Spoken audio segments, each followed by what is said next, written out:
So I have some more of the bad Floetrol here. You can see a cup that I poured and I was going to use, but colonies growing on top, and then this one has like a fuzzy sticky layer that's really disgusting and slimy.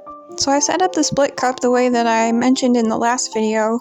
The only thing that was different was the Payne's gray with black was the Floetrol that was bad, and it wasn't really usable anymore, so I had to use a regular Payne's gray, and it didn't have black added. I know it looks pretty dark in this picture, but it's kind of the bluer color, so I'm going to end up getting a little bit more purple mixed with the red than I really wanted, but I didn't have time to mix up any Payne's gray with black in it to use this time.